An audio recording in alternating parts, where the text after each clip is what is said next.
Matapos nga namin puntahan ang mga tagong falls sa Tiwi Albay, ay pinunta naman namin ang kela at napagandang talon sa Malinaw Albay. Ito ang Palali Falls. Ang Palali Falls ay matagpuan sa Barangay Jaro, Malinaw. May distansya ito ng 20 to 30 minutes trekking mula sa parking area.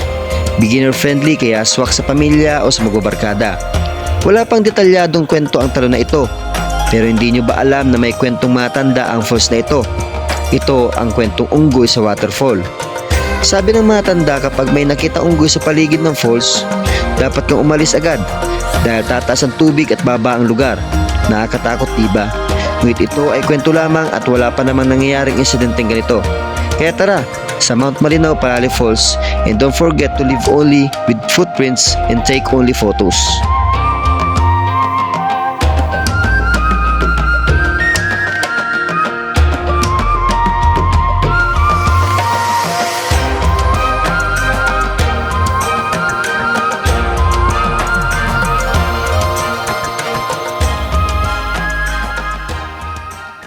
After Tiwi Albay ay dumiretso kami agad sa Malinaw Albay para puntahan ang Palali Falls. Simula Tiwi to Malinaw ay kailangan namin bumiyahe halos kalahating oras sagad sa Mount Malinaw. Ngunit bago kami umakyat sa bundok na yon ay kumain muna kami sa dadaan naming tindahan. So meron lang kaming ilang minuto pa to? 12 minutes going to Palali Falls. Nagpatulong na kami sa Google para at least makuha namin madali yung falls na hinahanap namin dito. So before kami mag-proceed doon sa lugar, nagpahinga muna kami kasi simula sa galing TV papunta dito sa Malinaw, halos ilang minuto yung biyahe namin papunta dito sa falls na to. Kaya nagpahinga muna kami dito kay Madam. Meron ditong kwek-kwek, tapos fishball, tapos kikiam. Ano pa nga nagagaya mong fishball? I-promote na direct lang. So ngayon, after dito sa Palali, uwi na kami rekta na Panaga kasi full day na kami wala sa Naga eh. Anong oras na ba? 2:48. So siguro mga alas 4, batsi na kami doon sa falls. Diretso ay pauwi sa Naga. So abangan nyo ang vlog dito sa Palali Falls. Let's go! Matapos namin kumain ay dumiretso na kami sa bundok na kung saan makikita ang Palali Falls. Kailangan namin magmadali para hindi kami abutan ng dilim.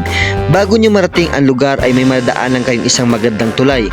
Ito ang Ugo Bridge at kung gusto naman mapanood ito ay eto yun. Search na lang sa YouTube channel ko or Facebook page ko. Mahirap ang daan papunta sa bundok. Matarik ang daan, bangin ang nasa gilid namin kaya kailangan namin magdoble ingat. Grabe ang daan dito, sobrang tarik. Ha? Sobrang tarik ang daan. Ayun, nahihirapan yung motor namin, oh. So sa dulo niyan, meron dyan bahay. Dead end na yan, dyan tayo magpapark ng motor. So tapos maglalakad tayo mga about 15 minutes. So dito tayo sa falls na pinatarget natin dito sa lugar na to. Oh. Ayan, Mount Mayon.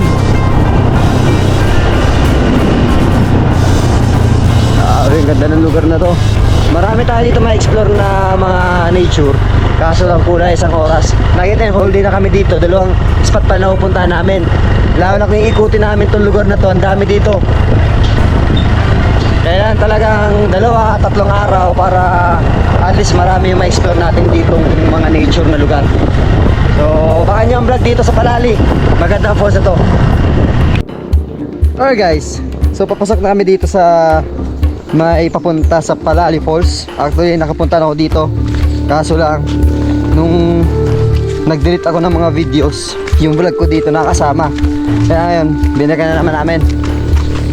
Medyo malapit lang to, siguro mga 15 minutes na lakad papunta doon mismo sa falls. Dito napakaganda ng falls kasi napakataas, tapos talagang grabe ang lamig ng tubig. Ito ang daan dito, paras lang naman. Yung mga falls na mga pinupuntahan natin, talaga nakapaligiran tayo ng mga pulot kahoy. Kaso dito dapat may kasama tayong marunong, kasi nung kami na Ludwig halos di namin alam yung daan palabas, kumbaga nawala kami.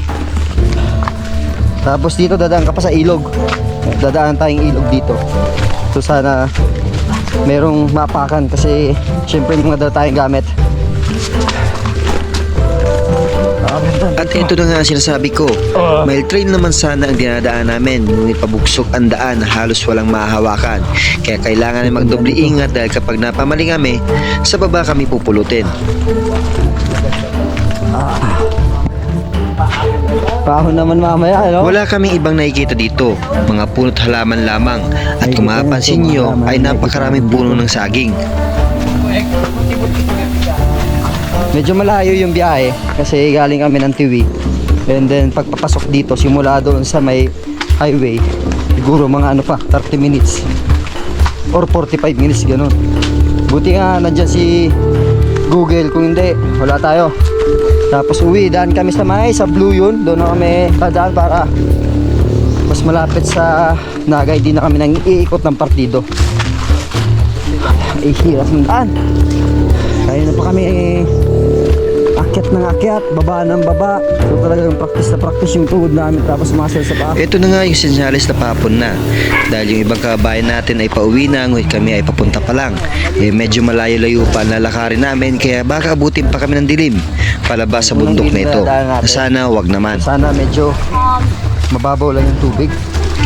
Kasi kung hindi, mahirapan tayong tumawid dyan.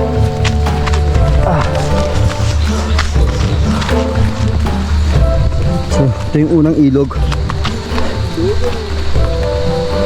Tapos meron pa yung sunod, boss.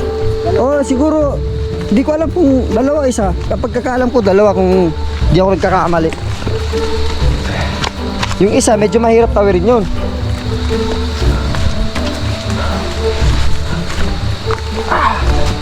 So ito yung unang ilog na nadaanan natin dito.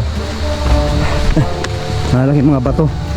Ito ang unang ilog na madadaan namin, na kung saan kailangan namin tawirin. Medyo mahirap kasi halos puros bato ang aapakan namin. Buti na lang nga ay hindi malakas ang agos ng tubig.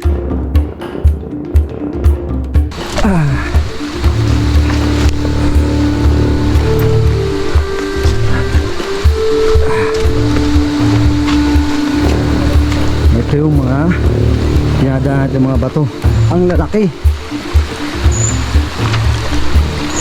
Kung hindi lang ako injured, kaya kong tawarin to, talunin. Kaso problema, may tama ang pa natin ngayon. Woo! Oh, nung nakaraan, ang pagpunta ko dito, grabe yung agos ng tubig dito.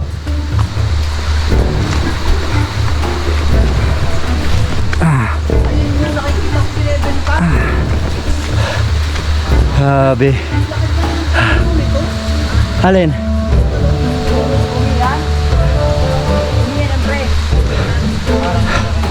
Grabe. Maghapon kaming lakad sa ganitong lugar. Pambira. Pero alam mo yung importante dito, at alam mo yung napakasaya dito, yung gumagawa tayo ng alaala. Yung sinasabi niyang puno.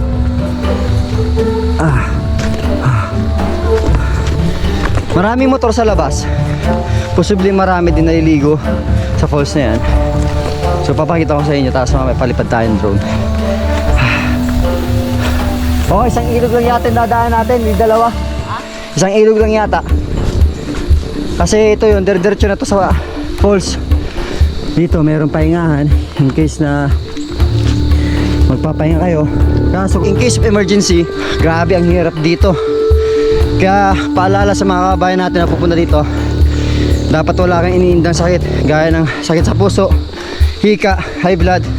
Kasi ang hirap ng lugar na to palabas. Mahirap yung rescue kasi walang signal dito sa loob. Wala kang ibang mayag dito, kuliglig. Hihuwi ng mga ibon.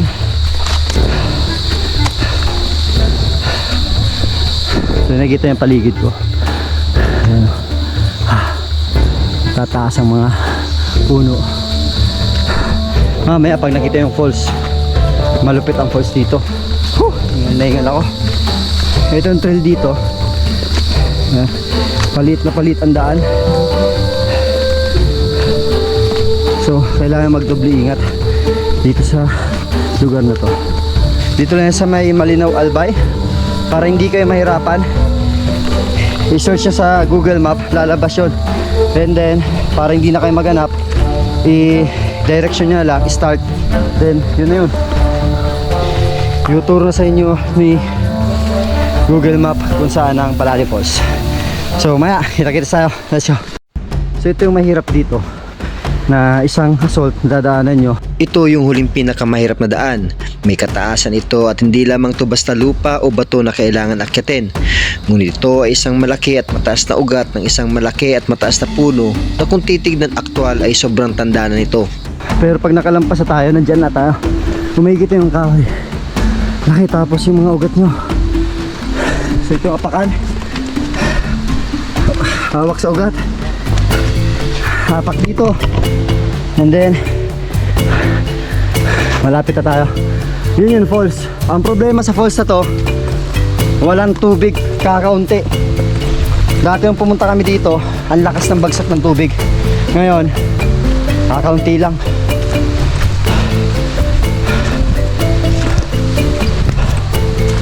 So medyo malapit na tayo. Konting ligo, then biyahe pa uwi. Yun yung banat natin dito. Okay. Ito yung daan. Ang mga inaapakan namin ngayon is mga bato, mga ugat ng kahoy. So titibayan ng mga ugat yun. Malapit na tayo, guys. Sa mga oras na ito ay ramdam ko na ang pagod. Ramdam ko na din ang sakit ng aking mga tuhod at paa. So nakakalungkot lang isipin kasi ang hina ng bagsak ng tubig dito.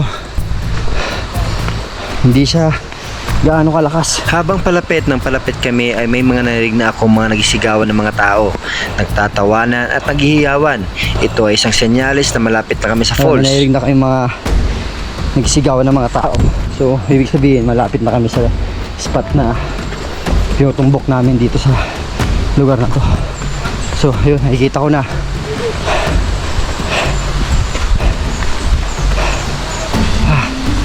So kailangan natin mag-ingat dito kasi ang daan ay medyo delikado. Pag kayo'y mapamali, sigurado. Ito na tayo, guys.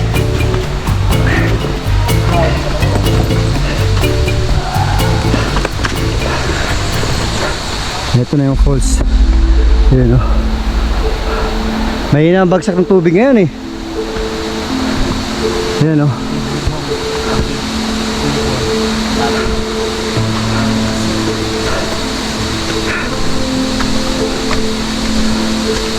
Dati punta namin dito yung bagsak ng tubig, parang may usok dyan sa may gilid.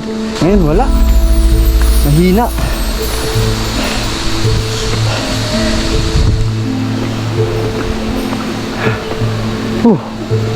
Ito na tayo. Ayun, oh.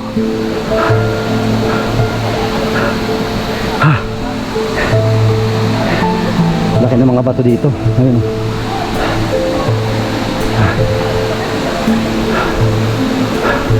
Yan ang bagsak ng tubig. Ha? Nung malakas yung bagsak ng tubig dito, malinis yan. Kaso ngayon, mahina. Kita yung tubig na yan.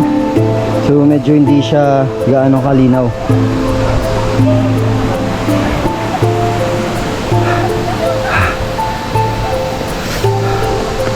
Palipad tayong drone maya maya.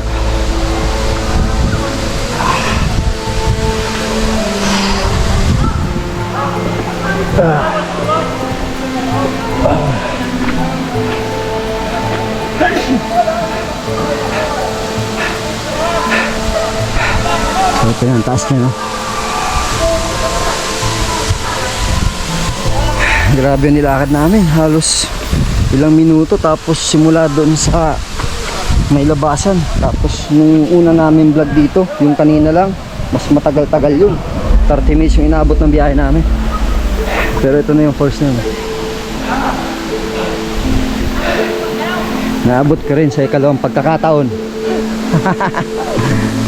Boss, ayos ka lang, boss. Matamis ang tubig dito. Ha? Matamis ang tubig? Ayan, no?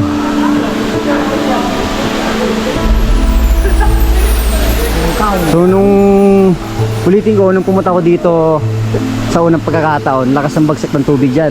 Yung bagsak ng tubig umuusok dyan sa gilid na yun, no? Kaso ngayon, since mahina, ayan lang. Ganyan lang yung ano niya. Resulta niya pag tumatama yung tubig galing sa taas papunta dito sa baba. Ayan, so palipat tayong drone. Let's go. So bago tapos ang vlog na to, kung makikita yung rock formation ng falls na to, ayun, no? Hanggang doon sa may kanan. Grabe, no? Hindi yan man-made, eh. Diba? Tapos dito naman sa gilid, mga halaman, tapos mga nagtataas ang kahoy. Tapos ito yung bagsak o agupit ng tubig ng falls. Kaso lang medyo madumi kasi nga malumot. Pero pag naabot nyo yung lugar na to, sulit na sulit. So yan, dito ay tatapos ang vlog natin sa Albay. So marami pa tayong i-research sa lugar dito para punta natin. So yun, kita-kits.